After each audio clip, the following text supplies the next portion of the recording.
You have now entered the lab, episode 131, recording this on July 22nd, 2024. Elvis Escobar, Fort Sama.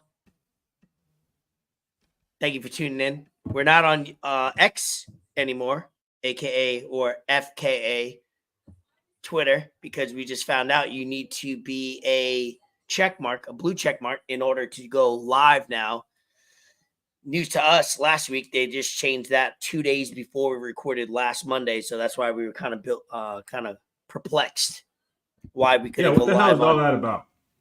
Hey, more money. Let's at Elon a couple times because it's a new rule, new faction, new situation. So that's until we figure out where this podcast will be moving forward, we're not gonna add on another monthly subscription bill to us unless we do what the female influencers do, and that's open up a Cash App or donation box. Say open something else up. I'll open up that balloon knob, baby. So we're not going to be live on X anymore until we let you know, but we will be on exclusively on YouTube. So Broward Vintage is always presenting this episode, this podcast, representing paid sponsored. Go ahead, shop on eBay, do what you got to do. He's right now currently in Miami doing some business with some other companies, exchanging, doing business transactions, getting better product, exchanging product, making business transactions. So we appreciate Broward Vintage. Link in bio. Go shopping on eBay. I did get a fire-ass lunchbox that I will at one point go get because it's pretty dope. It's a Stone Cold 1999 original lunchbox that he gave me. Pretty dope. One of one, probably. There's probably very few out there. But for Tama, as we begin this episode, what's going on? Lots going on in the world, politics. I've been locked in. I've watched more CNN and Fox News in the last 10 days, than I have in the last 3.5 years. So what's going on in your world? Are you paying attention? Are you locked in? As we have people jump in the podcast and all that. What's up? Shit. Same old. Got myself a new chain. Nice Cuban link. Solid silver John. You feel me? I seen you sent the link in that with maybe we'll promote that. We'll throw a link in bio in that. Yeah. Why not? I'm gonna do that. Yeah, I finally got my online site with K Jewelers. If some of y'all didn't know, I got a part-time job at K. Go on there and support your boy. I know everyone needs jewelry, even if it's not for themselves, it's for a loved one, friend, family, mother, brother, sister, daughter, son, father, cousin, whatever. Future. So use my link, shop. Don't just go on K.com and buy something, bro. You're not helping nobody out with that. Mm-hmm. Help your boy out. I get some commish for that, and I need. Can we order so we can pay online? We don't have to be in person. We could shop online as long as you use what, your link code or what is it? Yeah, use my link code, and then I'm sure you could probably sign up for a K card online as well through there if you want to get something a little bit more that you need to finance. You could do that online, but if you're just going to do an outright purchase, you could just pay with your credit or debit card. They got sales, man. Look, they got sales all the time. There's not one time that I don't walk into that store that there's not a sale going on. So love it. Yeah, I gotta hit you up. It helped me, man. It definitely is good because I'm one of the younger people that work in that store. Everyone there is older than me. I think I'm the second youngest one that works in there. The youngest girl, she's 21. She just turned 21. But she's been there for 3 years. But you're trying to win that rookie of the year and most improved player of the year all in the same, huh? Yeah, of course, absolutely. It's gonna take some time, man. I was telling the customer the other day, I was like, at the end of the day, sales is sales, but it's a lot. It's a lot to learn, bro. It's not even with just diamonds, with gold. It's a lot of different things. Knowledge, right? It's a lot of knowledge, bro. You got to really, with the trainings, like in some jobs, you can kind of just skim through trainings. And when I worked at cell phones, I already had a good idea of cell phones and I knew a lot about them because that was like I always loved technology. And Yeah. I love jewelry, but I never I would only just shop what I liked, you know? Mm-hmm. Now it's more so I gotta learn about a lot of different things. Everybody's. Yep. Yeah. And my thing was I was kind of putting way too much pressure on me at the beginning because I was like, oh, I had to sell a certain amount of product to even start making commission. So I was putting a lot of pressure on me. That's the And I biggest was thing in like, sales. Not putting yeah, pressure on yourself in the beginning because you don't know shit. You're yeah. starting fresh. So I literally looked myself in the mirror one day before work and I was getting dressed. Like literally just stood there in front of the mirror and I was like, all right, Dope. you know sales. You Yeah. know what you have to do to win customers over and get people to buy from you. Like you know how to Yep. do that. So get back to the basics. Literally a conversation I had with myself looking in the mirror. That's I was good. like, That's awesome. get back to the basics. Just worry about making sure that you're connecting with people. Make sure that you find common ground. Make sure that people like you first. And once you do that, any questions or anything that you need, you have a great team of people that have been doing this for 20 plus years. There's some people that have been in the jewelry game for 20 plus years. So Yep. at my store. So I was like, if you need help with anything, just go ask them. Yeah. And They're if not they going to help you they out. don't, you know who not to go to the next time because Dude, it's I love it there because everyone is so great. And the thing that's is, sick. I'm not afraid. If someone helps me, you normally should share it. Unless it's like, if they come in and help you out and talk, you can share the sale. And I'm not afraid to do that. There's no reason to, bro. I don't care, man. It's too much money to be made. It's too much product in there. It's too much just everything to be stingy and be selfish. So I'm Yep. not worried about that at all. So since I did that about like a week and a half ago, I've noticed that it just started getting a lot easier for me because I'm not Oh, yeah, stressing brother. about knowing what I'm trying to do. I'm just worried about being me. I was so caught up in like trying to be someone else, and that's not who I am at all. Like I've never And done it that definitely before. showed, right? It probably Of course, you had that 100%. I breath. was, They call yeah, that sales breath. yeah. You breathing I on mean, people's hot I hair. wasn't ever like pushy or nothing, but I No, could yeah. tell that it just wasn't. It wasn't what I normally am or who I normally am, and I'm glad that I had that conversation with myself. That's And funny. I think I'm gonna start doing that every day that I go in there because it's two different. Like my jobs are totally different, and that's what sucks. If I had two jobs that were the same, it'd be a lot easier. But it's Yeah, you're two right. totally different jobs. One job is like real aggressive sales environment and trying to like get to a goal. Build And relationship. I have a certain thing I have to do. And then my other job, yeah, I can build relationships and get people to know me and be nice, but it's more so customer service based. It's Yeah. kind of just like Put on a making smile, say sure, thank you, you're yeah, welcome. yeah, exactly, and keep it moving. Yeah. There's no extra, like there's no commission or any Yeah. goals I have to meet or anything. It's just me being nice all the time. That's pretty much what it is. And like people will come up to the customer service desk at Publix to return something, and I'm like, why? What's wrong with it? Why are you returning it? Yeah. I have to remember, Imagine. like, And then you go to don't the other one and right, yeah. Don't be- just return. I get caught up That's sometimes. funny. I'm like, look, bro, Yeah. like if they come up to my desk to return something at Publix, just fucking return it. It doesn't matter. Now at the jewelry store, if they try to return something, well, why? You got to try and keep it, but. So it's a lot to juggle, bro. That's it's a lot funny. to juggle. And next week I'm training for another thing at Publix, and I got a lot on my plate. And I don't really think about it like that because what else am I gonna do, dog? Yeah. Not do feel it? you. Then I can't pay my bills. So I gotta fucking do it. You got to figure it out.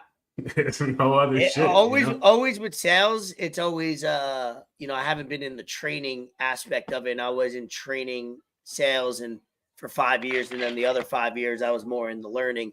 But it's always like more what not to do. Pay attention on what not to do than what to do. Because once you have the personality, once you have it in you, yeah, that's it. It really is like it's almost like playing sports. It's muscle memory. You know what I mean? You don't have to think about it. You just do it. It's always the things you got to remember. Not what not to do is be pushy. At the end of the day, people are gonna buy what they want to buy. They're gonna purchase what, and they rather walk away from that purchase. You want everybody to walk away from a purchase being like, I made that decision, not the person talked me into it. yeah, Those 100%. will, and especially yours, which is long term. that'll always pay back. My sales back in the day was always short term. So as long as I got your money, as long as I walked away, I got your money. There's no return. There's no nothing. Most likely 99%. With you, it's like you got to make sure these people go home. They're satisfied not only with the product, because the product is good, so you don't have to really sell them on that. You just want them to come back to you and request you. So that goes now personally. So that's for anybody listening that does sales, and most people do nowadays more than ever. It's always honestly versus do. Yeah, it's better for me sometimes even to bring, for example, like my store manager or my assistant store manager to bring them into the sale. Now, even if I'm not struggling, even if I'm not like sure of what I'm doing, if I'm pretty confident in myself, I still like to bring them in because, like I said, both of them have been in the game for 20 plus years. So I could have told something to the customer and then they come in and say something along the same lines, but in a different tone, or just coming from a woman or coming from someone that's more experienced, and the customer will feel a lot more comfortable with that. And I just sit back and kind of just soak it all up like a sponge, because I don't know if I'm going to be doing something like that for 20 plus years, but at the end of the day, I'm still learning. So it's good for me, and it's only going to help me in the long term. So I've really had to kind of take a step back and figure stuff out and just be more back to basics, bro. That was the toughest thing for me, because I kind of walked in there with a thing like, oh, I know attitude, or not attitude, I know sales, I know I should be good at it. I've always been successful in sales, and my first month was good, but then I took a few days off. I was moving, I started struggling a little bit, and it kind of got to my head. So I gotta get back to it. And I've been a little bit better the past few weeks.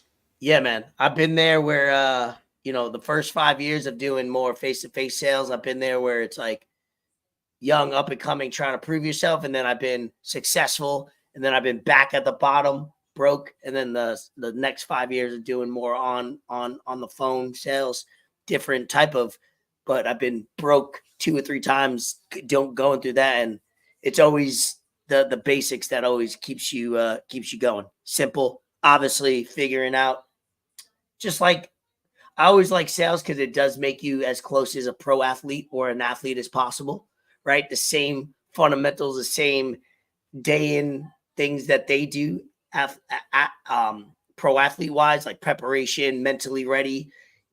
You can't be having some things going on in your personal life and then think you're going to go into work and just snap into it. Like that's most of the time that's not going to happen. Yeah. You got to be, you got to get your pregame routine going. You know what I mean? You got to get yourself going. It's so funny, I'm glad you're seeing that. It's funny you said that, because when I worked at Verizon, when I worked at cellular sales, it was crazy because there was months that I was doing so well mentally, and those were my best months.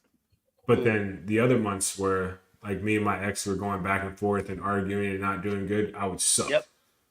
And it was a correlation, bro. And I would try my hardest just to leave shit at the door, but you can do it and leave shit at the door with like your coworkers and not worry about it, but you're always going to be struggling with that inside of you, and you got to figure that out. And it's almost like being two people, bro. You literally have to turn into a whole different person when you walk into the building in sales. You have to have a totally different persona, but still be yourself. Yeah, and that's the fight within the fight, 100%. And it really teaches you mentality and attitude better than any other talent you may have, because I've seen it. It's the days being consistent, being ready for any opportunity, because you might have a down day, and we won't spend too much time. I like that you brought this up, though, because get me back, my juice is flowing, because I haven't been in that ring or that arena in a while. Is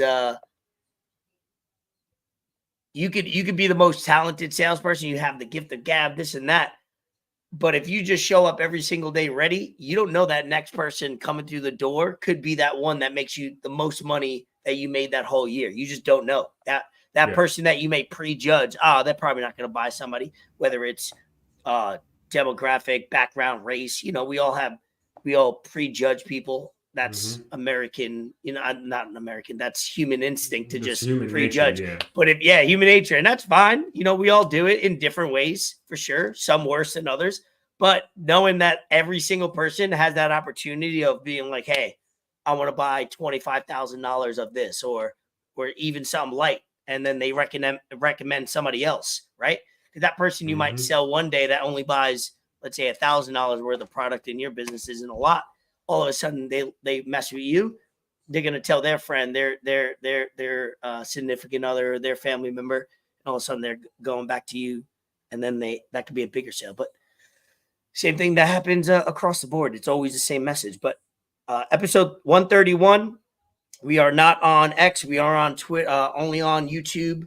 Like I said, figuring that aspect out as we grow, as we try to come at you with good content and good, and trying to do better at posting more on social media. And obviously Ford's busy, as you just explained to y'all. He's doing his own thing. I'm trying to get to that level where I'm taking care of my responsibilities, hopefully bigger responsibilities as the year goes on. We're halfway through the year. Isn't that crazy? More. Seven and a half months into the year. Nuts, that's nuts. Dude. Yeah. I got to remind myself every day, make every single day count, whether, all the things, all the responsibilities I put on my plate. I try to make every day a productive one. Actually, Sundays I don't make productive at all. Sundays I'm just a shell of myself, which I was yesterday. But yeah, so let's talk some fun things at the beginning, because we do, last week we talked about, a little bit of politics, little things that are happening. We're not going to lead off with that. We're going to probably talk about that in the middle of the episode, which would probably be better. People might stick around more for this episode if we don't, but we will address it. Let's talk about some fights that happened this weekend. We had Jake Paul, Mike Perry. Well, my week was uneventful. I was just busy, so we don't even have to go into my week.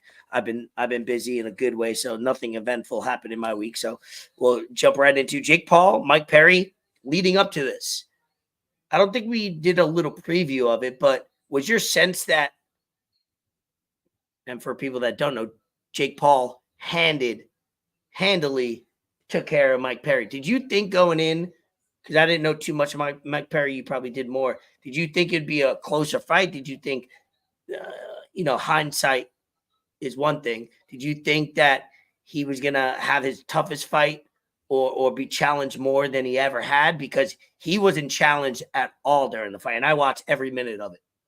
I definitely thought it was going to go the other way.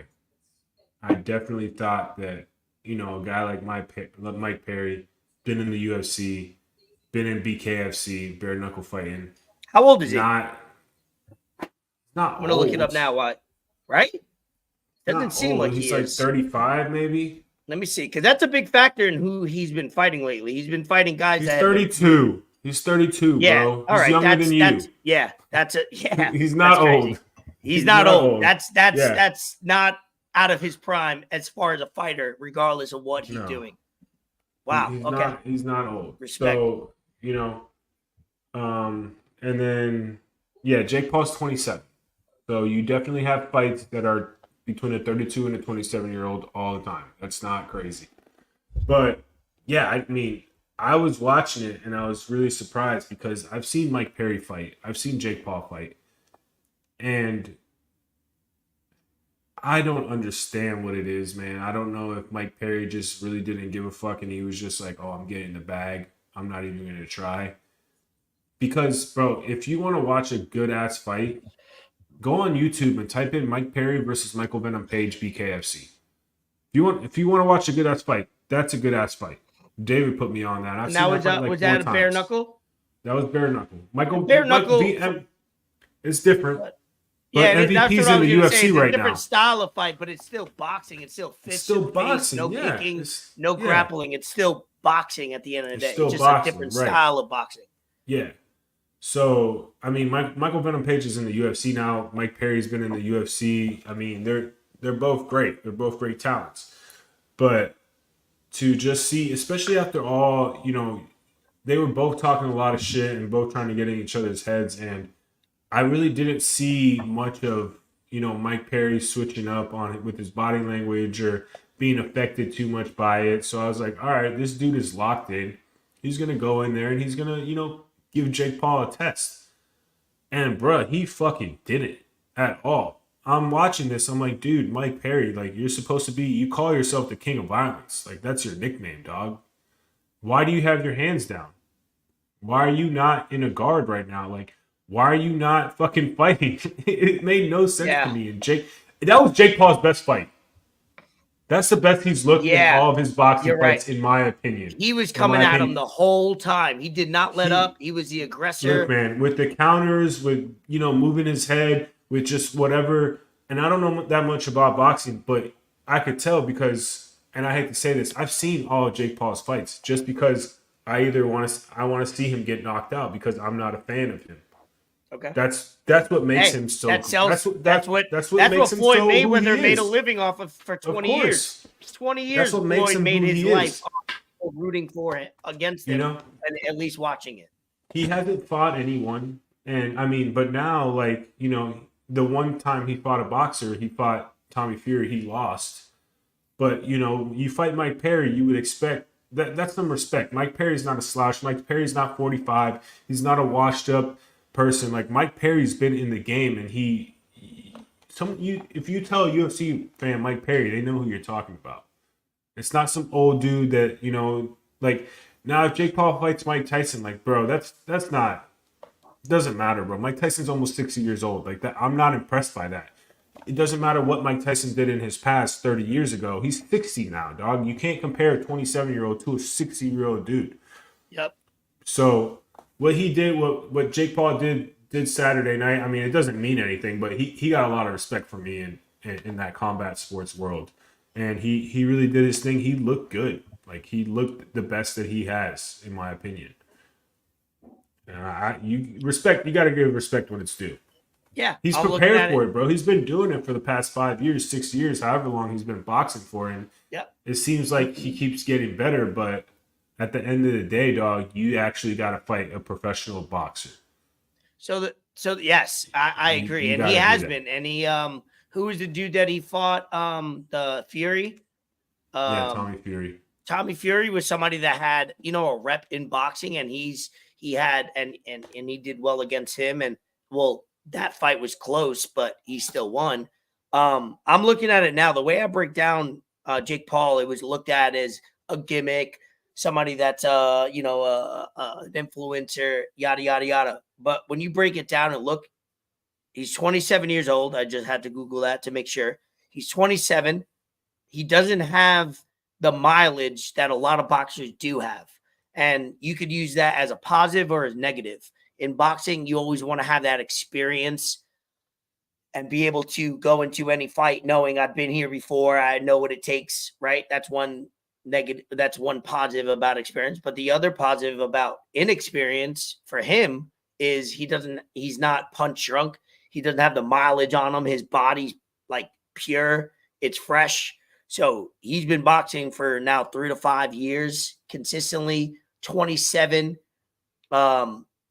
He started off having the money, right? A lot of boxers don't have the resources, the assets, as far as training, as far as, facility, all that. He has that. Take that away.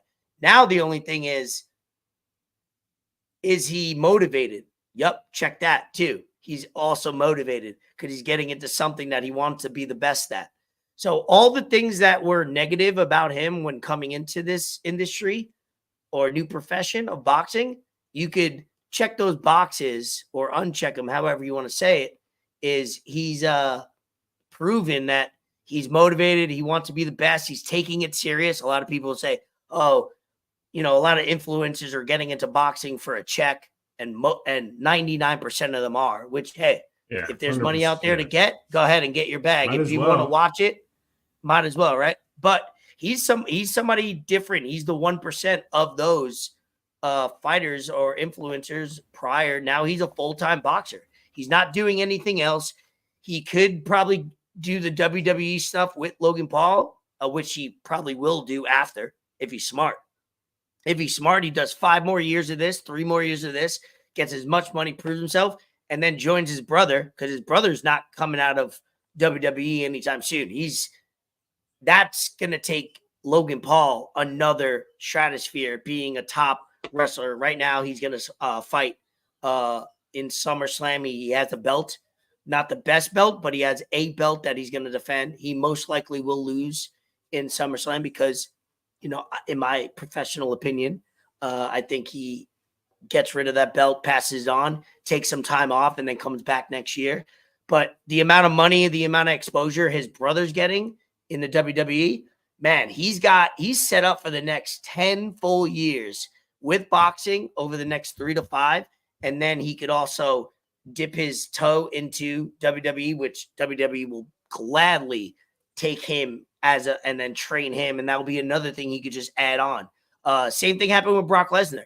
Brock Lesnar was a world-class wrestler, amateur wrestler, one of the best of all time, went to WWE, went back to UFC, and then did back and forth. Now, Brock Lesnar is, in both industries, looked at one of the best of all time, literally. So why can't these Pauls do it? And I think that's what's going to happen is the Paul brothers I was a hater in the beginning like other people, but, when they prove it time and time again, you got to step back and be like, all right, you got to graduate from a hater to an appreciator. Ooh, that's a bar right there.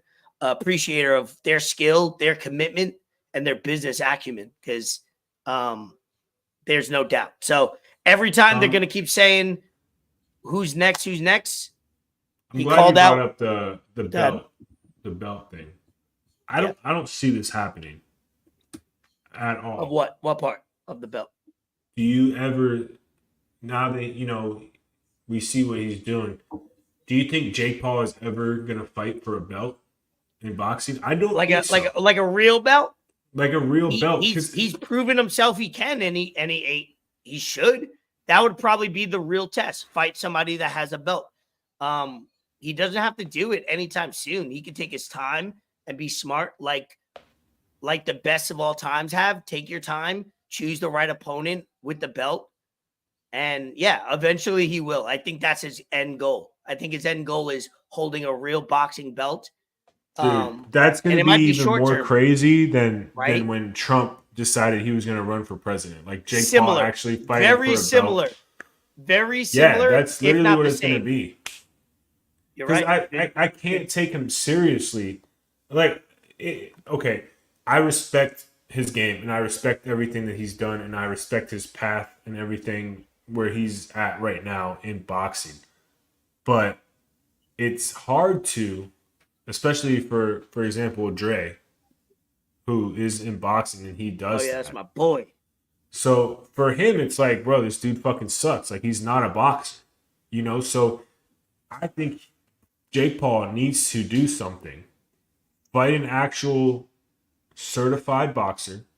I'm not talking about a champ. I'm not talking about him going to fight Shakur or going to fight Bud Crawford or fighting Tank or fighting Ryan Garcia. He might actually fight Ryan Garcia. Like, that would probably be the fucking craziest thing. Jake Paul fighting Ryan Garcia. But I don't think it's going to, because Jake Paul is so much bigger in weight.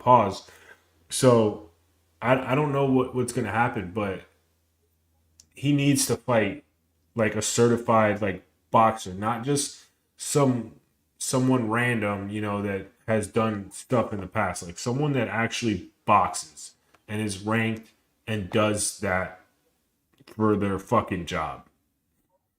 Not finding someone from another fucking promotion or from UFC or from BKFC or someone retired that's washed up. Fight someone that's active right now in the boxing world that's decent, that has, 1 or 2 losses. Fight someone like that and beat them. And then we could be like, okay, you got what it takes, maybe, possibly. Debatable. But until then, until he does that, it's tough for me, bro. It's tough for me to really be like, yeah, this dude really knows what he's doing. It was funny because I was at Publix the other day, and my store manager was like, man, I hope Jake Paul gets knocked out. I hope Mike Perry beats him. And I was like, man, I'll fight Jake Paul. He's like, he'll destroy you. Like, he'll whoop you. I was like, give me 8 weeks. Give me 8 weeks training camp. I got him. And he goes, yeah, more like 80 weeks, bitch. Yeah. Crazy, man. It's but yeah, he needs to do that for like to be solidified, or not even solidified, but just to be respected, I guess, because actual boxers are looking at him and they're like, dude, this guy is a joke. Yep. And everybody that gets in the ring has respect afterwards. You know, Mike Perry was graceful in his defeat. He said, you know, he was faster than I thought. He came at me every single time, and I watched the post game, and it was exactly what you would expect. You know, that's why I love boxing is you talk a lot of game and you try to promote the fight. You talk a lot of shit, but then after, that's one thing that Floyd always did. No matter who Floyd beat, he was always graceful in his victories, was always bigging up. Because in my opinion, if you beat somebody, you never want to say somebody was a scrub or a bum, because that lowers your win. Because exactly. You beat them, yeah. You always give them, whether it's fake or real, hopefully they're real in that. But Floyd Mayweather, whenever he beat an opponent and he beat everybody, he was always bigging that person up, saying he's the toughest opponent or he was better than I thought. And that's what Mike Perry did. And I think Mike Perry said what he said because it was real. Faster. He came at me. His punches hit hard. He knocked him down two or three times. Down like 2 or 3 times. Yeah, exactly. Bro. And he looked weak. He was stumbling. It wasn't anything that he was stumbling or kind of like or he knocked him down in the first round, bro. Like off rip, quick. He was weak by the knees, bro. So they were powerful punches that came, and he got back up. He got back up in the 6th round. He got back up and like put his hands up, and then ref started counting, and then he just like stumbled again, and ref was like, "All right, it's done. It's done. It's a wrap." Hold on, I'm trying to see if somebody wants to get in on this conversation. Who is that? Oh, Kevin. Shout out, Kevin. What's up, boy? What up? Kevin Carlisle. What up, boy? What's going on, brother? Thanks for joining in the lab. Thanks for entering. Appreciate you. Talking to Drew right now. He's wait, what? I'll say all right, let me see if I can get this appropriate. Hold on. Let's see. Yeah, so the fight was a quality one. You know, I was watching it with Trey, and Trey has an opinion because he's in the lab every single week. He's boxing and training with you know, professional boxers that are getting ready for fights. So always have respect for Trey's opinion, and you know, he has a higher opinion than most people would about quality boxing and what Jake Paul's doing. But hey, I told him, I was like, the fact that he's doing this you know, professionally, and he's doing it consistently, you got to give it to him. So I just sent the link. So you got to give it to him. You know, he's doing his thing, and I'm excited to see more. I thought it was a gimmick in the beginning, and like most people did, but guess what? He's handling his business to prepare. What's your opinion? Now he calls out Pereira in the post game. He FaceTimes him. In my opinion, I don't think he's going to fight him. It's not going to happen. But we've been shocked. Where did you think that Francis Ngannou would leave UFC? Obviously, different situation where he left because contract and money wasn't right, so he went to boxing. But you never know in this game. If it doesn't happen this year, it could happen in a couple years. But that would be crazy, and that's a fight. If it happened, even if it happened in a year, 2 or 3. Oh my goodness. Dre just showed me a fight between Pereira and some other dude, Russian dude, in kickboxing, where Pereira got his ass handed to him in a good, and he still won that fight in 2020, 2021. And man, and he's probably gotten better since in boxing and stand-up fighting. That'll be fun. But it's also smart by Jake Paul to promote that ahead of time, get people buzzing, get people talking. He knows how to promote. He knows how to run a business, and just bringing up a name all of a sudden gets the conversation going, you know? Yeah, 100%. They were on FaceTime right after he called him out. Pereira fucking FaceTimed him. And that's funny in its own right. But I don't think Jake Paul wants that smoke, dude. I don't really think he knows what he's. I think he does, but I don't think he wants it right now. It doesn't matter when, bro.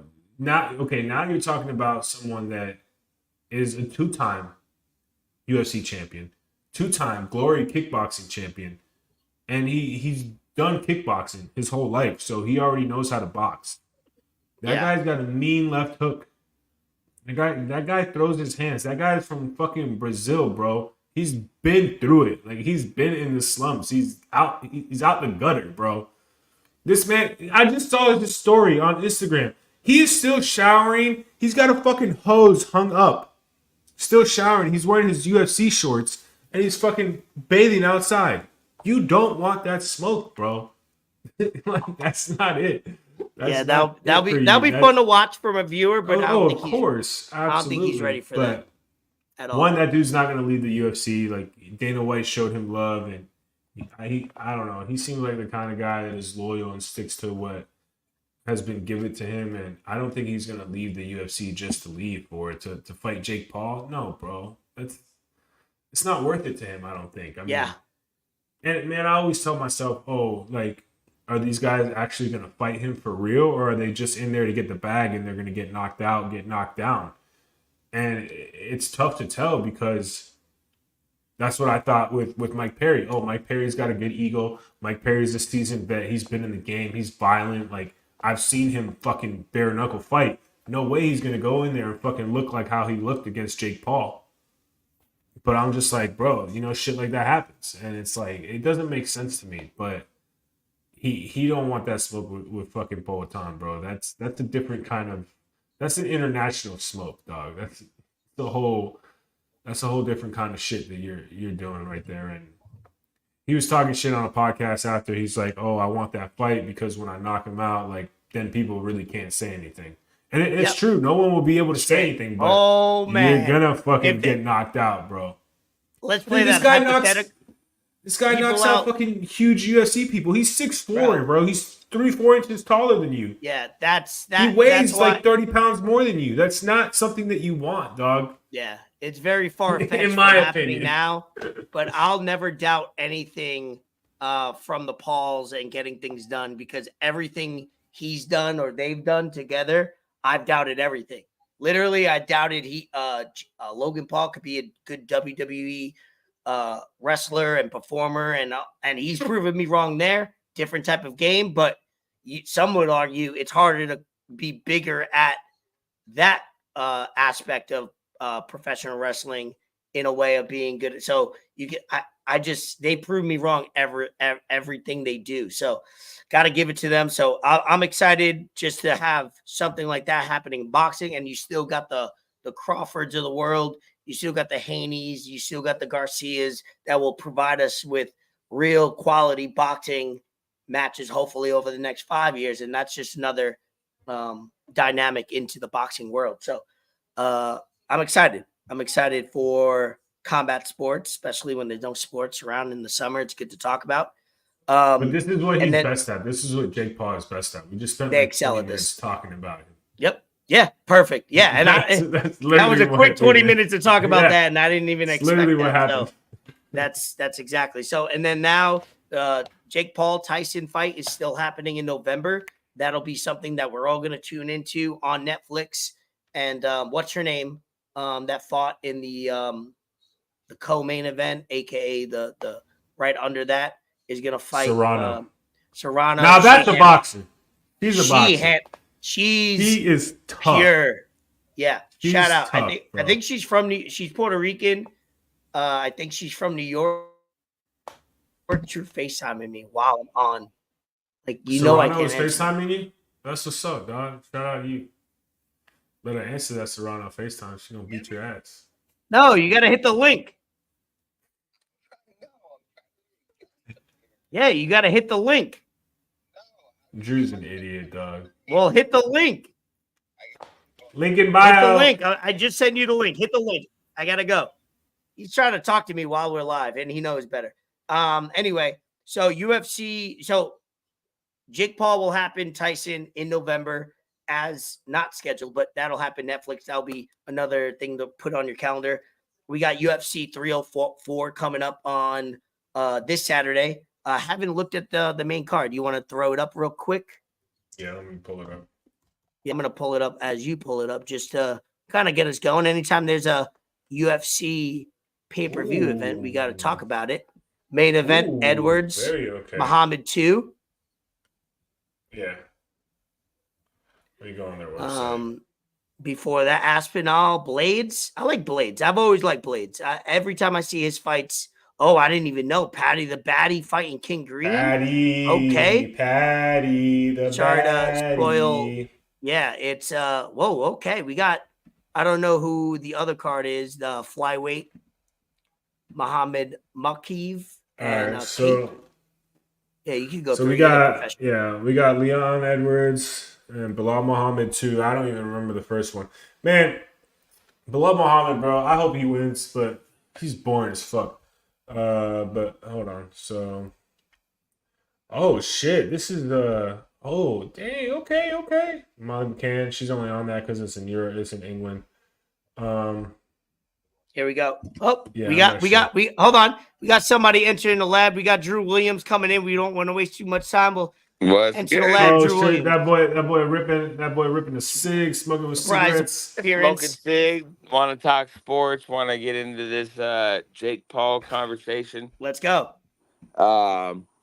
First and foremost, I'm the new guest on this show. When's the last time you drank some water, dog? Roughly Tuesday. For the record, it's Monday. Dog, for the record, it's Monday. So let me set this record straight about this Jake Paul. You sound like a white Doc Rivers right now. Love it. Go ahead. All right. So, my brother-in-law used to teach Jake and Logan Paul in high school. Jake Paul was Logan Paul was the alpha, and Jake followed in his footsteps. We get my brother-in-law on here. He'll tell you the story. Basically, Mike Tyson's gonna knock Jake Paul out, guys. Okay. He looked good though. He's fast. Mike Tyson might be powerful, but listen. If you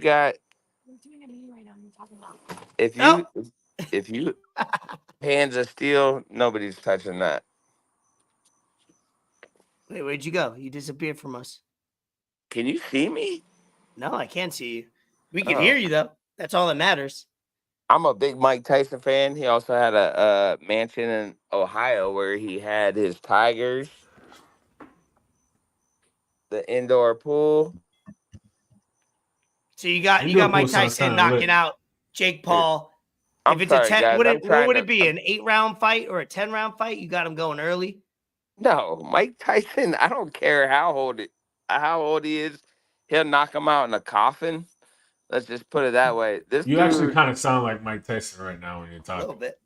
A little bit, but you also kind of look like Travis Kelce. Look, I get that like twice a day at Publix all the time. Do you? All the time, bro. I really do. All right, so those that don't know, this is Drew Williams. No. He's an Ohio native, aka raised on the farm. So he's one of my closest friends. With all seriousness, I've grown up watching Mike Tyson literally beat people's heads in, and different Mike Tyson though. You can't work out a jaw. That's a fact. That's true. That's a fact. And two, you have a fist. What's going away from that if you're still hitting as hard as you can, and you're gonna hit a 28-year-old boy? He's gonna son him. He's gonna son him. 2 rounds, maybe 2 rounds. 2 rounds, okay. Maybe. Okay, dude. Okay. Hey, Fort. Imagine walking in front of a RTA bus, right? You're just going along your day, and you just happen to slip out onto the road and get hit by a bus. That's an old man. I don't see that happening. That's all. That old man power is a thing. Do you know how old those buses are? So is retard strength. You know how old those buses are? About 50, 60 years old. They still running. Keep that in mind. And they're Yep. still running. I On love that it. note, So, I gotta go to bed. I just all right, started a new brother. job. So But go hey, Drink some Browns, water, Cleveland bro. Browns. Deshaun Watson. You got a go to squad there now. Australia for your girlfriend's concert for it. All right, Drew Funny, Williams. Thank you bro. for I'm on entering my the lab. way. Exit the lab. Love you Peace, brother. guys. I'll probably Yep. never be allowed back on this show, No, but I you're love always that you allowed. I had No, me. love this. you're always Surprise allowed, guest. dog. We Yes, love the sir. surprise guests. Peace, Yep. brother. Yep. Later. All right.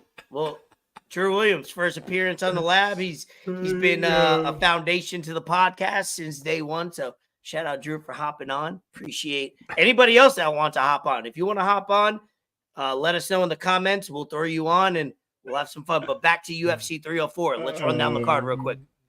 We got Molly McCann in this bitch against Bruno Brazil. I don't like Molly McCann. This should be a good fight. I like Nathaniel Wood a lot. He's a scrapper. He throws his hands. He's about that action. He's a minus 485 favorite. That's crazy. I'm not too familiar with this guy, but I would definitely tune into the prelims just to see Nathaniel Wood.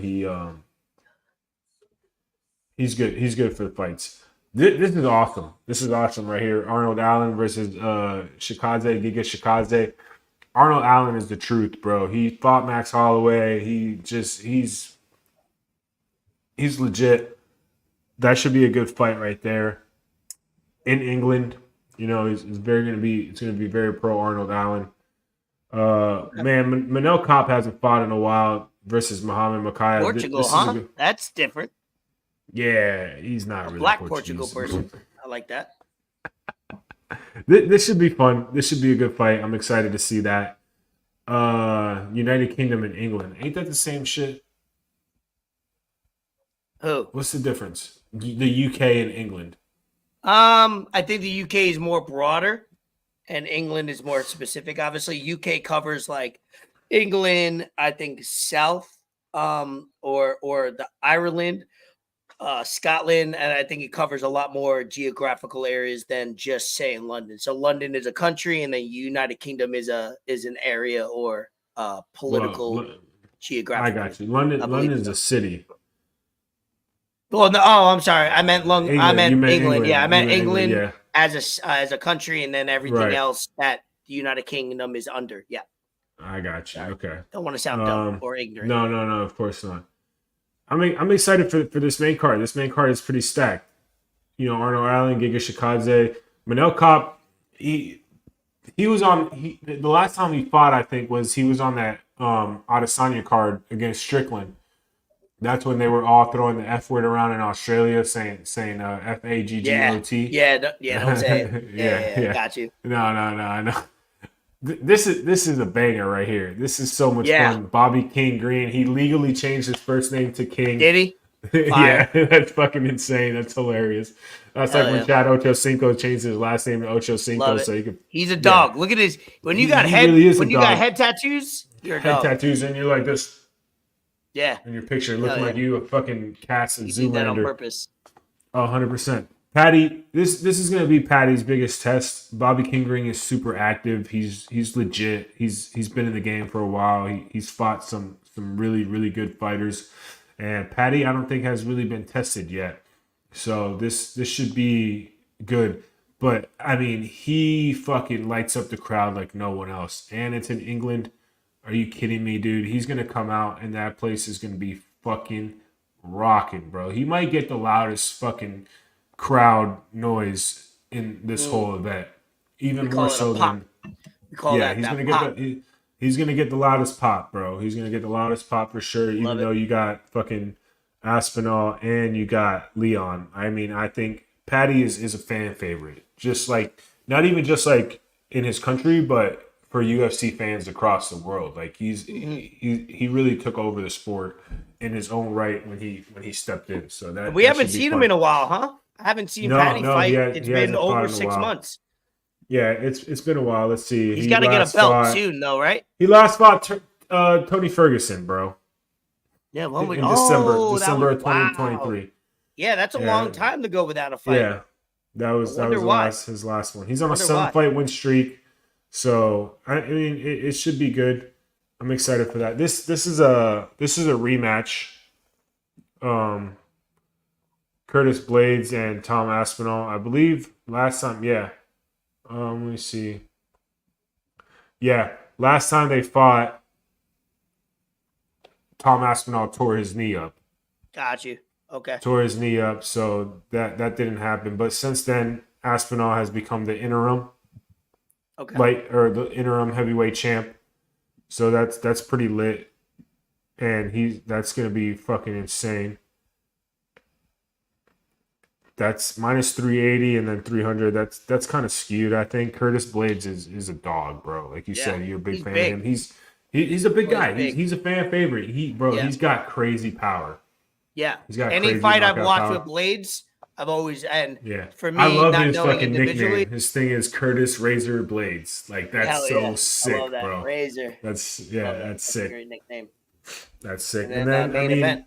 You got the main event, Leon Rocky Edwards, Bilal. Remember the name, Muhammad. It's kind of hard to remember the name because, I mean, he's not flashy. Like he's gonna go out there and he's not really gonna like finish you. He's not gonna knock you out. He's not gonna submit you. But click on Leon. Let me see Leon's last few fights because I know obviously see Covington and fight history. Yeah, he beat Covington. Usman. He knocked out Usman and then he beat him by decision. Majority, and then the knockout. Obviously, everybody remembers the Usman Edwards, but since then, won a rematch in that majority decision. Yeah. Okay, Nate, he's fought. He's his last 4 or 5 fights. He's fought. Yeah, he's fought some. Yeah, he's fought some legit people. I mean, so has Bilal. Bilal is no slouch, bro. Bilal. He fought Gilbert Burns his last fight.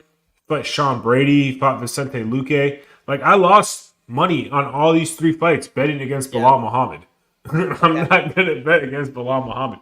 Yeah, but see, like he knocked out. He was a TKO against Sean Brady, but whatever. But most of his fights go to decision, and It's gonna be a good fight. I think it's gonna be very technical. Both of these guys are very technical, and they don't really go out of their comfort zone too much to try and get a finish. They just go with their game plan. So I think if you're looking for some action, tune in before the main event. I might be totally wrong. Who the fuck knows? Leon Edwards might come out and fucking just kill Bilal real quick, or the other way around. I don't know. That's what I love so much about UFC. You never know. You really never know. So it should be a fun event. I'm excited. We're back. I mean, last 2 weeks we had fucking women's main events. We had fucking Tracy Cortez bitching about and crying about cutting her hair. Well, why don't you just fucking be a professional and make weight, bitch? I'm just happy I got to look at her, so it's all good. So yeah, she got an eyelash knocked off. But this should be a good main event. This should be a good main card. Good fucking card overall. So yeah, definitely tune in this weekend. I didn't watch UFC last weekend on Saturday. I was I had it on. We weren't really watching that. We were messing around. I had some people over. We were watching the Red Sox Dodgers went into extra innings, and Dre and Dylan wanted to watch it. We had it on one TV. We had UFC on the third TV. Then we had the boxing. So it was a lot going on, but that's it for combat sports. So we got UFC 304 happening on Saturday, and things lined up for the next couple months. And I'm sure all the other fighters in that division of Garcia, Haney. I know Crawford's fighting next month, early August. I think August 3rd. He made an appearance in WWE this past Friday on SmackDown, throwing a chair to my boy Cody Rhodes.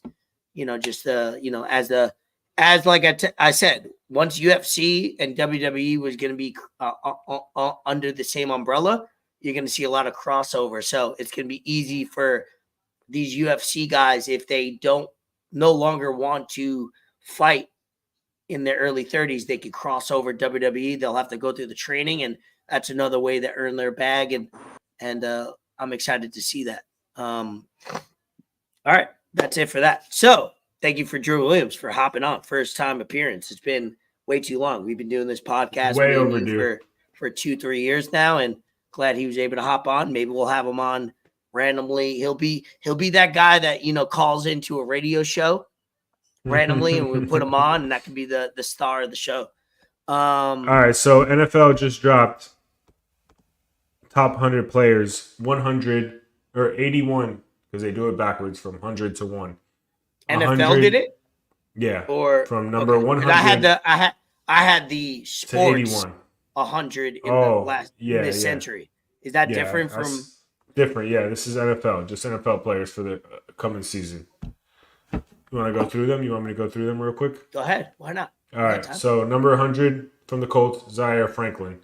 Number 99, Bucks, Levante David. 98, Cam Hayward, Pittsburgh Steelers. 97. Why are they doing this? Are they doing it for any specific reason? They just posted it 59 minutes ago. Gotcha. Number 97, Terry McLaurin, Washington Commanders. 96, Deion Dawkins, Buffalo Bills. 95, Julian Love, Seattle Seahawks. 94, Trevor Lawrence, Jacksonville Jaguars. Julian Love, former New York Giant. Yeah. 93, Harrison Smith, Minnesota Vikings. 92, rightfully so, Aaron Rodgers, New York Jets. 91, Tyreek Woolen from the Seattle Seahawks. Now we got 90 through 81. Number 90, Devontae Smith, Philadelphia Eagles. Number 89, Buda Baker. I love that name. Buda Baker. Yeah, I love that name. Love that they're doing this, and it's smart that they're doing it. They're doing it because it's something to think about, something to talk about. Something like we're doing right ESPN could run on it on Tuesday morning, Wednesday morning when there's nothing in between the NFL season. Gets people talking. Not to hijack that top 100, but they also did I don't know what official site. I'm going to look it up now because I just sent it to you. They did a top 100 for, let me see. Athletes, right? So they did, who are your 100 greatest athletes of the 21st century? So 2000 on. That's another conversation. And I think leagues and networks are getting smart. They're like, all right, we don't talk about sports anymore on the field, on the ice, on the court anymore. We just argue who's better than who, because that's what we do in American sports, I guess. And I'll pull up, if you could pull it up, I sent it to you, DM to the podcast. Why not lead it with it? I'm going to have it in front of me, and I'll do the top 10. I'll do the top 10 right now because I have it in front of me. So top 100, that's a lot. So it's male, women, across the board in any professional sport. This includes anywhere from basketball, football, to swimming, lacrosse, running, So number 10, Kobe Bryant. Number 9, Usain Bolt. Yeah, you can pull it up. I'll just talk. Number 8, Tiger Woods. Number 7, Simone Biles. That's why I said it's across every sport. And it probably has to do with impact, how well they did in their field. It's probably a bullshit calculation that a committee put together. Number 6, Roger Federer. Number 5, Tom Brady. Number 4, LeBron James. Number 3, Lionel Messi. Number 2, Serena Williams.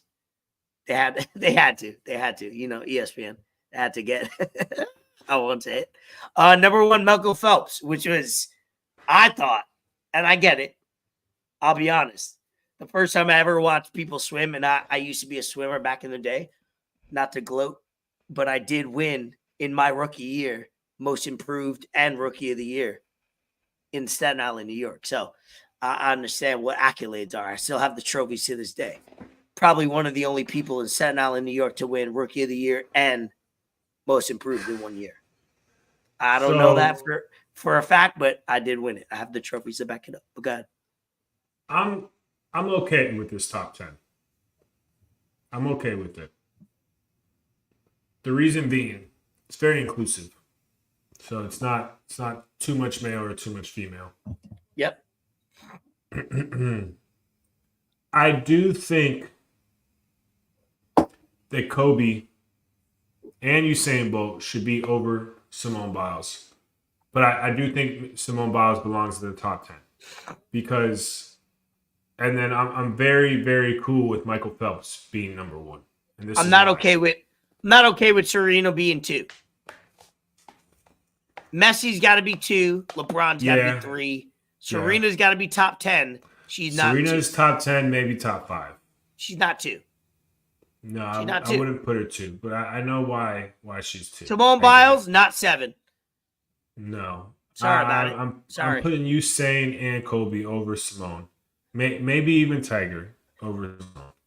How is Simone Biles ahead of Tiger Woods in the last 20 years? And Tiger definitely should be top 5. Yep, that's where I was about to go. He changed the game of golf for a lot of people. And I was actually reading an article today in the newspaper about they're comparing Tiger Woods with Caitlin Clark and how they're changing the sport, or how they each are changing the sport in their own right. Okay, I get going it. In, Tiger. I get it. Like Tiger had this was the thing. Tiger had grandmas watching golf and centering their whole Sunday about Tiger's tee time and stuff like that. People that wouldn't really watch golf were now tuning in to watch golf because of Tiger. Same thing that's happening with Caitlin Clark now. People are tuning in. My question to you is, that they weren't do your top 10 based on this top 10. Don't add anybody in. Don't take anybody away. How would you rank this current top 10 in your own? And I'll do my own. Go ahead. Okay, so with this top 10, you want me to go from 10 to 1 or 1 to 10? Doesn't matter. Doesn't matter? Okay, 1, I'm going to go 1 through 10 because it's easier. 1, I'm cool with Michael Phelps being 1. Okay. 2, give me LeBron James. Okay. 2. 3, Messi. Okay. 4, I'd probably say Tiger. 5, Kobe. Okay. 6, Usain Bolt. So I got Michael, I got LeBron, I got Messi. Tiger, LeBron, Messi, Usain Bolt. I'm cool with Roger Federer at 6. Serena and Simone Biles would probably finish it off. And then probably have Brady at 7. 7 would be Brady, Simone. I can't even remember now. Okay, Michael, LeBron, Messi, Phelps, LeBron, Messi, Kobe, Roger Federer, Brady, Serena. Damn. I'm not even going to think about it. I'm just going to go when you tell me to go. Yeah, just go. Yeah, so I'm going to do, so just looking at it, I'm just going to freestyle, no overthinking. I'm going to go 1 Messi. I'm going to go 2 LeBron. I'm going to go, ooh, okay. I thought this was going to be easier. I'm going to go 3.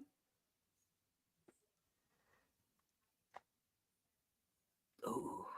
I'm going to go 3 Tiger. Fuck it. He changed, he's the reason why golf is such a he's the reason why everyone now plays golf. Yeah. So what do I got? I got 1 Messi, 2 LeBron, 3 Tiger. I got 4 Tom Brady. I'm gonna go 5. I'll throw you Usain Bolt. Usain Bolt created an entire thing that now, when the Olympics come, he put the world on fire with the 100-meter race and the Olympics, and that's the most exciting thing to watch. So what do I got? 5 so far? Mm-hmm. 5. Now I got 6. I'm gonna put 6. I'm gonna put 6 Kobe. 7, I'll put Phelps. 8, I'll put Serena. 9, I'll put Federer. 10, I'll put Biles. Boom. Done. I think that's a realistic vibe. Like, but see, the thing is, for me, the reason I put Phelps one was because, dude, no one was watching swimming, and he literally put the whole country on his back in 2008 while we were going through a lot of shit as a country, and everyone, and the fact that he did that shit in China, in Beijing, China, he did all that, and no one is gonna get even close to his records. No one is going to. His shit is undeniable. And I mean, it's tough because you can do the same with Usain, put him up there in the top 3. You can do the same thing with Roger Federer, top 3. Like, LeBron at 4 is insane to me because he's the all-time leading scorer in the league. He's been at the same thing. He's done everything. Like, he hasn't dipped his whole career. He hasn't declined. He's literally only gotten better throughout the years since he came into the league. So it should, for me, it should be Phelps, Messi, and LeBron. That's your top 3. I think my top 10 is pretty solid. Not to gloat. I thought for looking at it for the first time and then putting Tiger's it together real quick. 4 to me. Tiger would be 4 or 5. Tiger Woods got to be top 5 because that's because you got to consider global, obviously, and that all 10 people are globally the best in their business, in their industry. And that's why I like this top 10. So I won't bring in 11 or. But yeah, Kobe at 10, man. Kobe at 10 is a little disrespectful. In the last 20 years, bro, Kobe in the last 20, he won his first 3 early. 20, 2000, 2001, 2003. Most of the players right now that play basketball, they're LeBron James lovers and they're probably fans, but like a lot of them are Kobe fans. A lot of the current players right now are Kobe fans. One of the best in the world right now, Jason Tatum, champion currently now, is a big Kobe fan. He only passed, 4 years ago? So even more so has he become. So take that off real quick and we'll continue. But I'll try to, if you send me your top 10 and we'll send each other our top 10, I'll post it on Instagram and we'll try to maybe get the people talking about it. That'd be a good conversation. Yeah, that'd be good. That'd be good to talk about. Hold on. Let me look right now. Basketball top 100 list. USA, Team USA, speaking of LeBron James, they went 5-0 in their pre-Olympic. Barely. Games. The barely. last shout out Sudan. Shout out them. They played them hard. Pause. Yeah, man. South Sudan's a new country. There's, I think, what was the number? I think there's under 200 countries in the world. I think it's like 194. I think we looked it up the other day in my house. I think it's like 194, 196, if not low 200s. I think it's 190 something. South Sudan's a brand new country, 13 years. They got their independence. Shout out them for playing hard. They had a couple either current players and they have a couple draft picks. They have a 7-2 guy that could be a top draft pick next year, and that was his showcase. So the last 2, and then they played Germany today, and Germany won the FIBA. What was it? World Cup. That was last year, I think. That they won it all. Dennis Schroeder was the MVP of that tournament, which he's a current Brooklyn Net, which we'll probably trade him at the trade deadline. So shout out him. So we'll see. The Olympics start next week? Mm-hmm. I think next week. So that'll be fun to talk about on the pod. What else we got? Staying with basketball, TNT just matched Amazon's offer. Hold on. Oh, Drew wants to pop back in to share his thoughts. Hold on. Let me pop back in real quick. Yep. I just wanted to say something on that South Sudan barely win. Go ahead. You guys with me? Yep, we're with you, brother. Oh, okay. Yo, we're on the verge of literally embarrassing ourselves, not only in the presidency but in sports. And it's blatantly unacceptable. But like South Sudan, like half of the people in this country didn't even know that they They were a even country. were even there. Yep. And you got these like young cats, homeboy that scored what, 41? Yep. What was it? I don't even know his name, but he's like in the G League.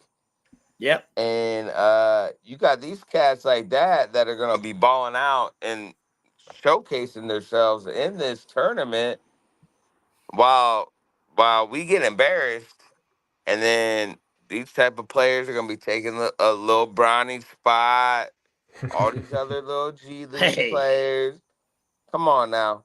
Like this is a No, you're right. showcase. No, this is a showcase for, Yep. I think this is better than the G League, Summer League, anything, because all these cats that are playing on these other countries' teams, they trying to just embarrass us, right? Yeah, this So is their so time to step up. That's so true. so at the end of the day, they they embarrassing them on a national stage. They're trying to make a name. This Yep. is way better than the G League, Summer Yeah. League, all that, because you got more fan base, you got more of a national attention, and Yep. my personal opinion, there's about to be about 5 to maybe 10 cats that are gonna make a name for themselves Yep. and NBA officials are step paying themselves attention. into the league, bro. Like Yeah, they're paying attention, man. There's a at the couple end of the guys that day, are draft it's all potential about draft talent, picks. baby. It's all about talent. Maybe not in the Bronny situation, but it's all about talent. Anything to say about the top 100? Anybody you see that got disrespected from the top 100? Oh, y'all disrespected the whole top 100. But y'all was talking about and everyone in the whole realm of sports, right? Uh huh. I liked how Fort put LeBronny up there, but I don't know, man. There were some questionable choices in the You got top to get some 10. females. ESPN, you got to get some females in there. I You like know, Serena Williams. She got my last name. That's great. Both of them were great. But Fort and you guys' top tens were a little. I mean, we I could think have my a. top 10 was good. We could have a. We could. What about White Chocolate? Jason Williams. He didn't crack the top 100.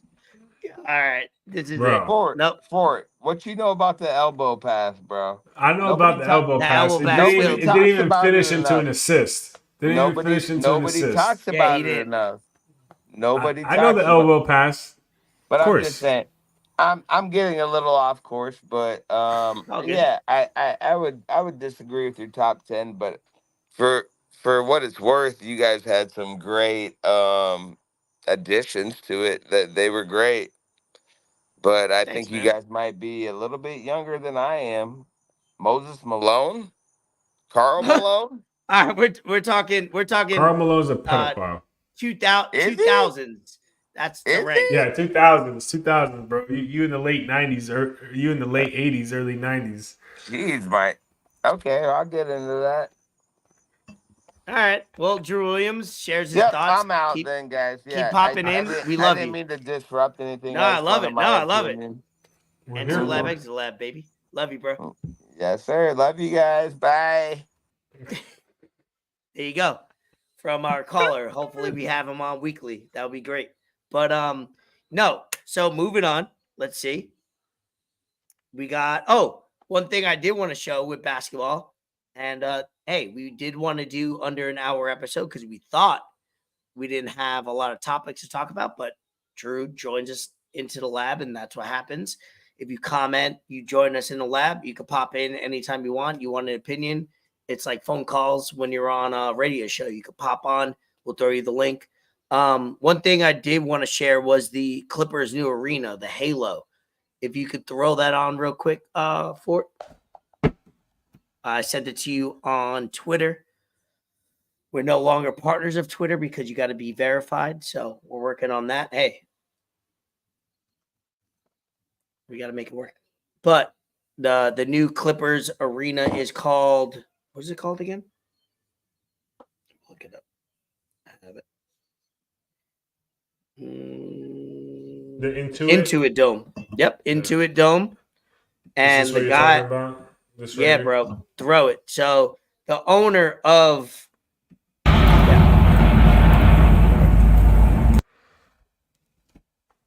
I muted it.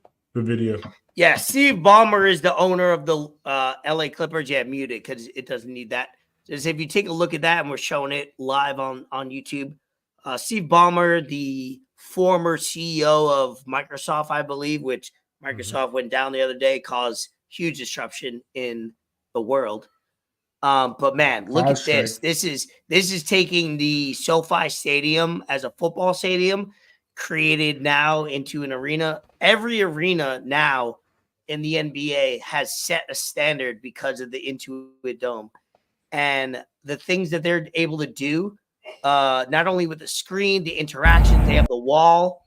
They have a wall of the Clippers. So if you're not a fan of the Clippers, you can't. They have a wall basically behind the hoop that scales up south to north.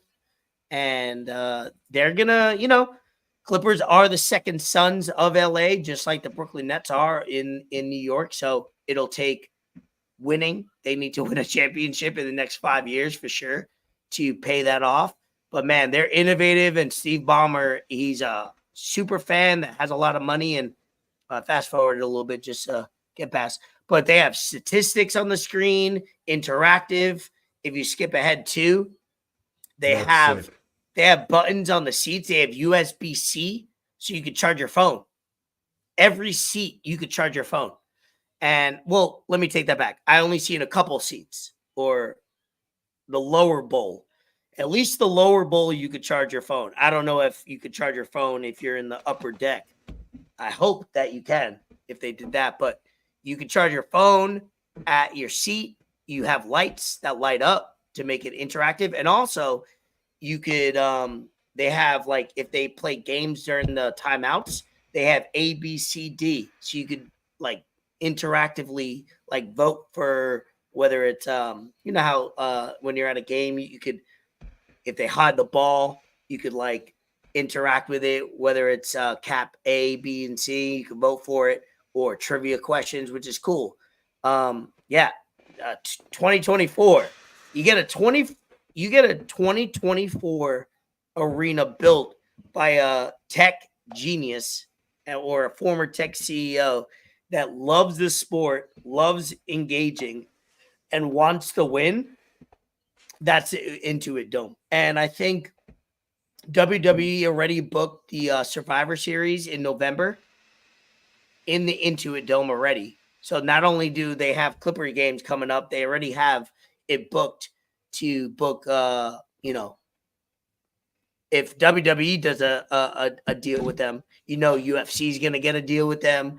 All these, when you're new, you're going to get probably a WrestleMania there very soon. You're just going to get, when you build a new arena, you're going to get a lot of advertisements and fights and other projects that go to you. So that's pretty fire. It's a new innovative way. It makes the Brooklyn Nets built their arena in 2012, and it makes me think like, damn, how far behind are the new arenas built into 2010s than the 2020s? You know what I mean?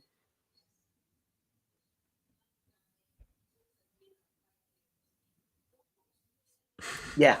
Anyway, got you. Carrying you. Let's see. I needed it. Yeah, need it. Do you want to go into what we talked about last week? We played the national anthem at the home run derby. Ingrid Andres, whatever her name is, came out. She was drunk during that national anthem. We played it already. We won't hurt your ears again. That was awful. Turns out the next day, she Instagram storied she was drunk. She's going to check herself into rehab, which I don't know if she will, but we'll stay tuned. She sounded drunk. I made a joke. I was like, I had a couple of vodka waters that day. It sounded like she had a lot too. So that national anthem will go down in history as one of the worst, next to Fergie. Fergie was bad. That's probably always going to be number one. Ingrid is number two, or maybe number one. Moving forward, as Fort is focused on something else. Get it? Republican convention. We want to talk about that. Just plus it. I watched all the Republican convention. We had Hulk Hogan, Dana White. I sent you a clip. I want you to play it real quick. I sent you a clip of because Donald Trump came out, talked for an hour. He was like, Dana White left a vacation with his wife, with his family, and he didn't want to at first, but then he decided to come to the convention and talk, and he did a great speech. Dana White's great spokesman for not only the UFC, but in a lot of things as far as social or what have you. Can you pull up the video that I sent you on Twitter? Yeah. Yeah, hold on. I'm sending it right now. Okay. So when he said it, I was like, Donald Trump's probably just saying that. He's just talking that talk, like promoting that Dana White left the vacation. And then I seen this video. I was like, oh, wait, he left a fucking yacht to the point where he left via helicopter on the boat to give his speech and then went back to it. So play that because this is amazing. This is baller.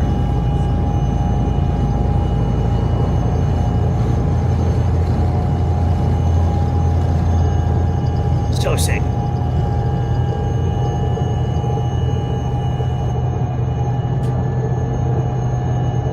His buddy's hat almost flew off. So sick. Land back on the boat, continue his vacation. He was probably away for like 12 hours. Probably left at like noon, did his speech, came back the next morning. That's amazing. So Dana White. Big ass yacht. So I personally watched the entire Republican convention basically every day because I didn't know it was 4 days or 5 days. It was Monday through Thursday. Sorry, it's 4 days. We thought Trump was going to speak on Monday, which he spoke finally on Thursday. I watched the entire thing. Did you see anything? Hulk Hogan tearing his shirt off, getting lit, having fun, endorsing, possibly. No, I didn't really tune in too much to it. All right, so we won't talk about that too much. Biden did drop out yesterday. Shams broke the news on Twitter. That's so wild. Seen that immediately. Yeah, he be breaking random news too. So he's locked in. He's not only is he a good reporter in the NBA, but this is not the first time he's broken news outside of NBA. He's broken NFL news at times. So Biden has dropped out officially of the Democratic race. He endorsed Kamala. Jeez. And in my opinion, Kamala is... Yikes. Go ahead and say it. That girl, that woman, that lady,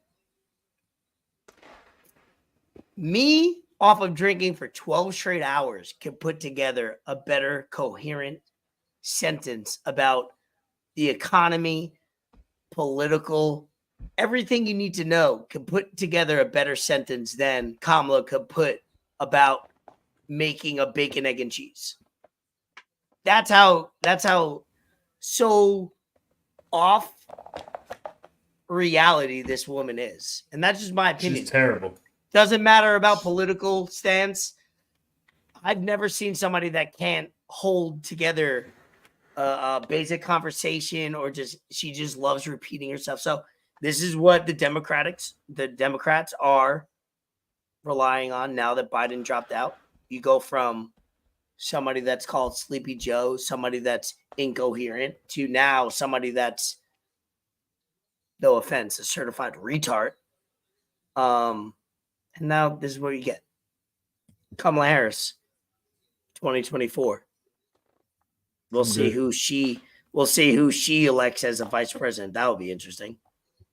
AOC, maybe. Oh God, kill myself. Anyway, Mini camp for NFL has begun. We're going to see a lot more, football. Football's starting to happen once August hits. Now we're into football training camp. We got the Giants on Hard Knocks. It's going to be fun. It's a good day right now. Now that the calendar turns into August, we're going to get some sports heating up. We got NBA heating up now, going into the training camp end of August, beginning of August. We got NFL preseason. I think the first week of preseason, the first week of August. That'll be fun. What else? I gotta catch up. You watched The Boys? You watched the season finale of The Boys? I watched season finale of The Boys, and shout out Christian. What up, boy? What's up, my dog? I watched season. I was very disappointed of The Boys this season. I thought the first 2 seasons were phenomenal. Yeah, I felt like it was a lot for a little. Yeah, last season I didn't love. This season I loved less. But season 5, now that they're integrating the Gen V, if you watch the Gen V series, and I did, it's gonna be interesting. So The Boys got to win me over in season 5. I'm gonna watch regardless, but it's not coming out till 2026. Huh? Yeah, that's what I've seen. It's not gonna come out till 2026. Yeah, 2 years. Same thing with House of Dragon. House of Dragon going on. It's not gonna come out for another 2 years anyway. I gotta catch up on that. I haven't seen the last episode. Last 2 episodes, including this week, in my opinion, is a filler. I was trying to watch. Not much going on, but it dropped on Sunday. But the one before that, and it wasn't much. Yeah, so I think what they did the first 3-4 episodes, I think they did a lot, and then the middle of the season they put little filler episodes. I think the last 3-4 episodes will be very good quality. So yeah, my last few nights have been centered around NCAA 25 college football. I'm cooked, bro. Yeah, I know. I see you. We're wrapping up this. Shout out Kevin Sullivan, debuted for the Philadelphia Union at the age of 14 years old. Had to talk about that. The fact that we got a 14-year-old American MLS. He has a contract with Manchester City to when he turns 18 or sooner, he goes over. So we got a stud. So USA soccer over the next 5 years could be electric because he's going to be our next captain probably in the next 5 years if he pans out. We have the World Cup in 2 years now, 2 years from now. So he'll be 18. Maybe he makes a team. So that'll be fun. He should make the team regardless as far as what the USA team is looking like. But that's all it. And then what I'm watching Dragon Ball Z Kai. I am watching Dragon Ball Z again. We talk about Dragon Ball Z a lot, and I figured out on Hulu, Dragon Ball Z Kai is a more efficient way to watch it. Dragon Ball Z, I watched growing up. So the fact that I could watch Dragon Ball Z on Hulu, which I'm going to watch after we get off here. And it's a more efficient way to watch Dragon Ball Z. They cut out its new animation, new dialogue. It's they eliminated a lot of filler, like conversations and probably bullshit that they have. So I'm in 2 days, I'm 20 episodes deep in Dragon Ball Z. Kai. Yeah, I'm locked in. For real. Yeah, I'm locked in. So appreciate Drew Williams for popping into the lab. If you want to pop into the lab and discuss, if you want to be a guest, please hop in. Appreciate Drew for coming through a couple times. Maybe we'll have him on weekly. Depends on where he is in the world. Obviously, he's always busy, but appreciate you, man, for Tama battling through. I know you got a lot going on your plate. So episode 131 of Escobar. Enter the lab. For Tama. Enter the lab, exit the lab. Peace, y'all. Appreciate y'all.